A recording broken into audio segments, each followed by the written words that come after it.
Thank you. USA!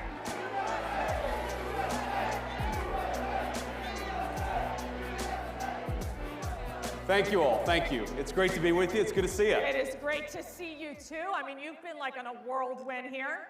Yeah. Are you a little jet lagged or no? You know, yes, I am Okay. a little jet lagged. So we did a trip where we went to France and then to Germany, and then we went to San Diego for a family wedding, and then back in DC, and we did all that in like 7 days. So a little jet lagged, but that's okay. Well, I'm in a good place right now, Mercedes. Well, you know I got some sleep last night. Okay, good. Then we're ready. We're ready. But it's a real special day today. You know what today is, guys? It's February 20th. That means our first 30 days, the happy one-month anniversary of the Trump-Vance administration. I mean, how exciting is that? It's very exciting. It's hard to believe we've only been in office for a month, because I think we've done more in a month than Biden did in about 4 years. Yeah. And thank God for that. But you know, the president keeps us on a pretty breakneck pace. He always asks, what have we done today? What are we going to do tomorrow? What are we going to do next week? Because I think he realizes this is a special moment in time. And by the way, thank you. Thanks to all of you for making it possible for us to do all the great work we've been doing in the administration. I know we wouldn't have been here without you, but I think the president is acutely aware that the American people gave us a window to save the country, and that's exactly what we're going to do, and thank God for that, because it's been a hell of a lot of fun the past month. Okay, so I don't even think we can keep track of all the things you all are doing. In fact, I don't even think the press can keep track of all they're doing. I mean, they talk about the shock and awe strategy. Seriously. So when you're looking at this list after list after list, what stands out to you? Well, speaking of the press, I do think that we've had maybe more executive orders than CNN has viewers each night. So hello to our friends at CNN.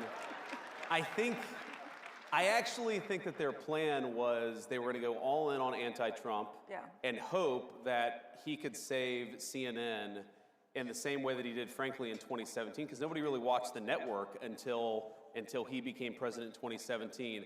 But that's maybe the one thing I think the president has been unable to do, unable to save the CNN's ratings over the last few months.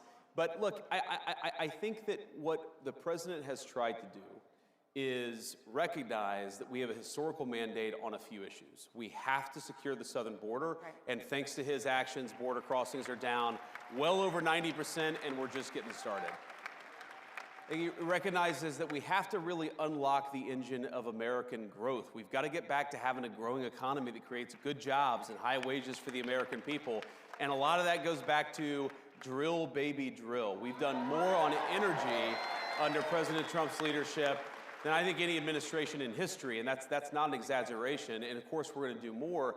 And then I think the third thing that he's tried to do, of course, with the help of Elon and all the great folks at Doge, is ask, what are we doing with all of the American taxpayers' money, and why are we wasting so much of it on garbage that the American people either aren't aware that we're spending it on or don't want to be spending it on in the first place? Like, for example, the stuff that we've figured out, Mercedes, is unbelievable. Why are we spending money on progressive modern art projects centered around toilets in Afghanistan? That's actually something that your tax dollars were funding until very recently. And I think all of us are sitting around and asking, what the hell have we been doing with the American people's money for the last 4 years? Let's turn off the spigot and spend the American people's tax money on the American people's priority. And that's, of course, been a big focus of the administration, too.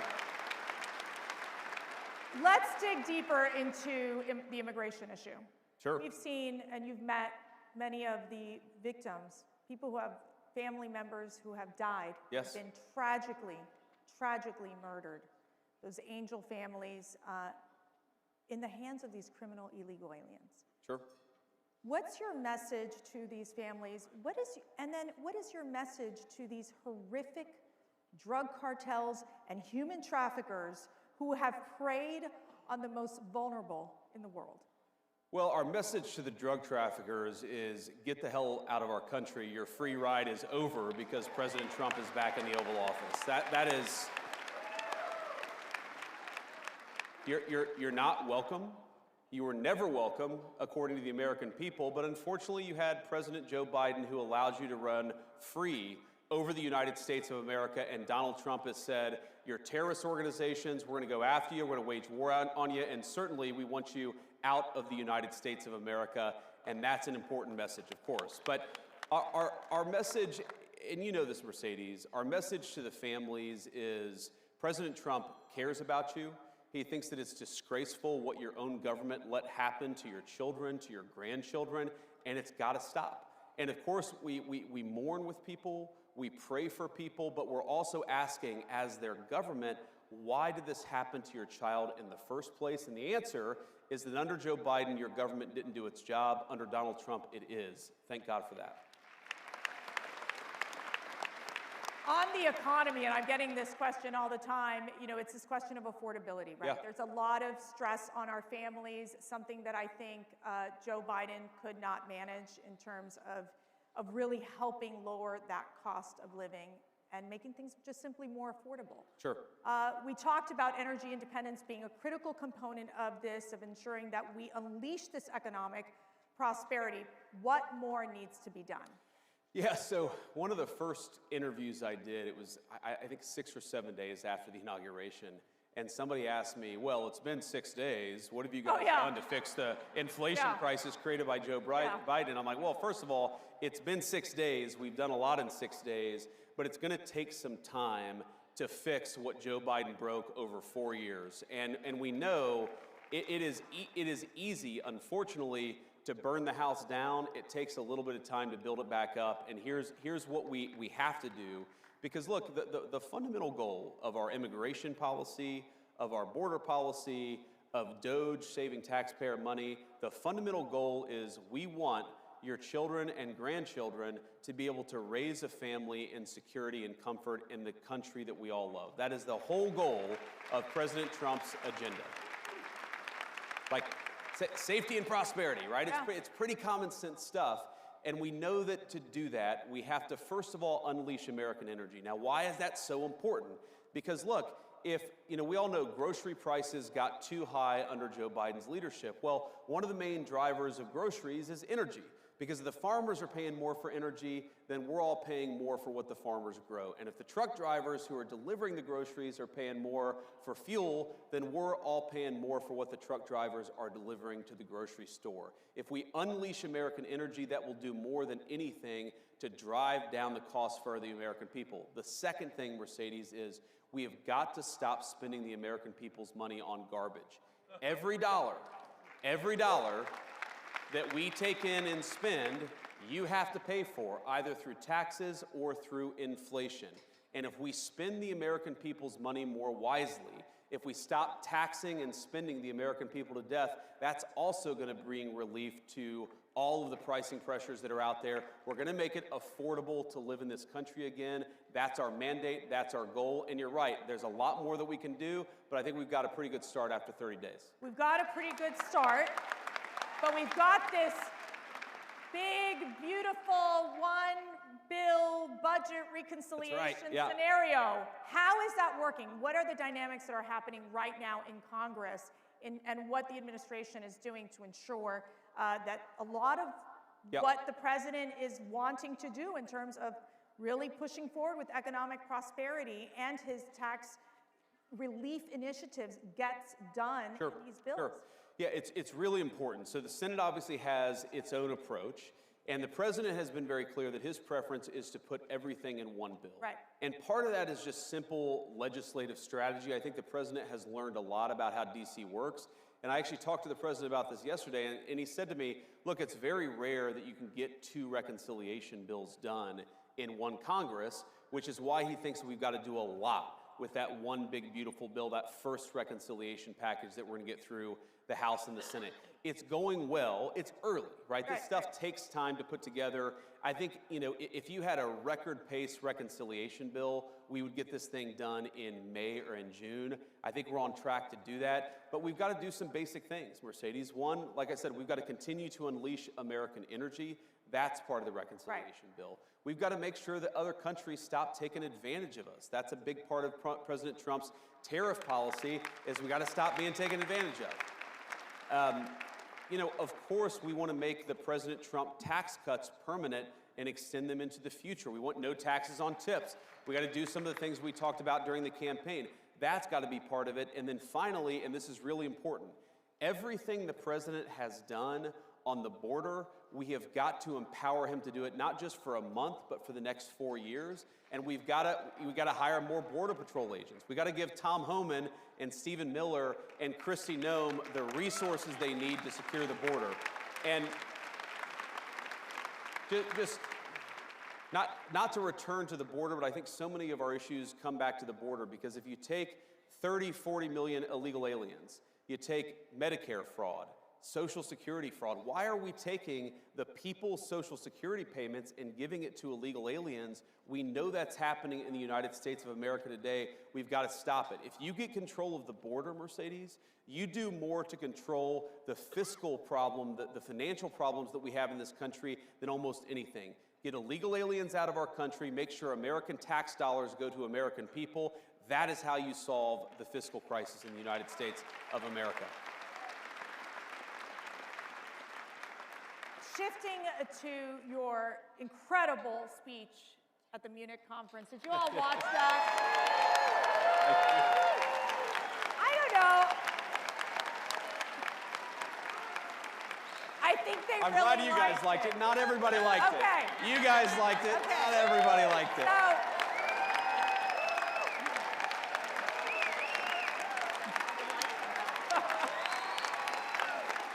There you are. Good to see you.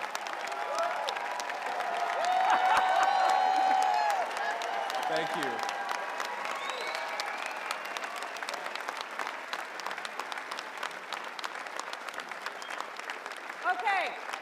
okay. I'll take a standing ovation for a speech I already gave. That's like awesome. two for the price of one. Yeah, I was going to say, here's your speech to say it again. All right. But it was fascinating because there was obviously some of these European leaders that, you know, they were a little uptight about it. It stressed them out just a little bit. A little bit. But you talked about the greatest threats in Europe. Yeah. So, look, the greatest threat in Europe, and I'd say it was the greatest threat in the United States until about 30 days ago, is that you've had the leaders of the West decide that they should send millions and millions of unvetted foreign message. And I think the president's and mine is the exact opposite. But our cultural message is, I think that it wants to turn everybody, into, whether male or female, into androgynous idiots who think the same, talk the same, and act the same. We actually think God made male and female for a purpose, and we want you guys to thrive as young men and as young women, and we're going to help with our public policy to make it possible to do that. And by the way, I actually think, Mercedes, this is the thing that President Trump, this is why the media went after him so hard. Yeah. Is because, you know, when I think about, like, what is the essence of masculinity? You could answer this in so many different ways, but when I think about me and my guy friends, we really like to tell jokes to one another. Like, we like to laugh. If you think of all the movies that were really popular. Are you saying you're pretty funny? I try to be. Okay, President Trump, who's funnier? Who's funnier? President Trump. All right, there you go. Let's be honest. There you go. He's got the best sense of humor of any American political figure. But I think this is why young men in particular are so, you know, they're so inspired by President Trump, is because he doesn't allow the media to tell him he can't make a joke or he can't have an original thought. President Trump just says what's on his mind. That's a damn good thing, and it's a good example to set for young men in American culture. You know, I always tell my 5 daughters, so I don't have any sons, but Matt and I, we have 5 beautiful daughters, and I always say, you know, the most important decision you'll ever make is who you marry. That's right. Always who you marry. And you made a very important decision in marrying Usha. I did. I And married up. I married up. She is a beautiful second lady, and I want to know, what is the best advice Usha has given you? Well, one This is so fun. Okay. This is going to be very personal. One piece of advice she gave me like a week ago was, you should be nicer on social media. I don't know that I'll take that advice. Some advice is good. Some advice is, can be good, but you don't have to always take it. You sound like my husband. The best advice Usha ever gave me, when it comes, she gave me so many good life advices or pieces of advice, but the best advice she gave me when it came to politics is don't let them filter you. And in politics, you've got consultants, and you've got media professionals, you've got pollsters, you've got a lot of people who try to tell you what to say or how to behave or what to do. And Usha just said, just be yourself, be authentic, go out there and say what's actually on your mind, maybe a little nicer from time to time. But I think that's the best advice that she gave me, and that's why we take our kids everywhere, and that's why I'm not afraid to make a joke on social media, even if it's sometimes a dad joke. I forgive me, all of you who don't like dad jokes, but you just got to be yourself. Yeah. And I think that's President Trump's superpower in American politics, and that's probably the best advice Usha ever gave me, at least on politics. Okay, last question. What inspires you every day? Well, one is my family, right? I'm blessed to have a 7-year-old, a 5-year-old, and a 3-year-old, and I can't help but see the country through their eyes. And when we were on the campaign in particular, and we would take our kids with us, all of my kids, when we were about to land in some new place, they'd all rush to the window of the plane and they'd look out and they'd say, "Oh, Dad, this looks so cool." Like, the beauty of the Arizona cactuses and Arizona deserts. Or, we'd be in Texas for a fundraiser and they'd be like, "Oh my God, like, look at just all of that open space," right? Or we'd be in North Carolina and say, "Oh, look how beautiful the Green Mountains," right? This idea of these beautiful green mountains of Appalachia, North Carolina. We love North Carolina. And I guess what inspires me is you can't help but be hopeful and energetic and optimistic about this country when you see it through the eyes of a child. So I hope I never lose that perspective because it does inspire me every day. Well, Mr. Vice President, you inspire us every day. We are praying for you. We are praying for your family. We are praying for this incredible administration, for, of course, President Donald Trump, and we are honored that you are here with our CPAC family. And I'm honored to be here. Thank you. you. Thank you so much. Thank you all. I love you guys. Thank you.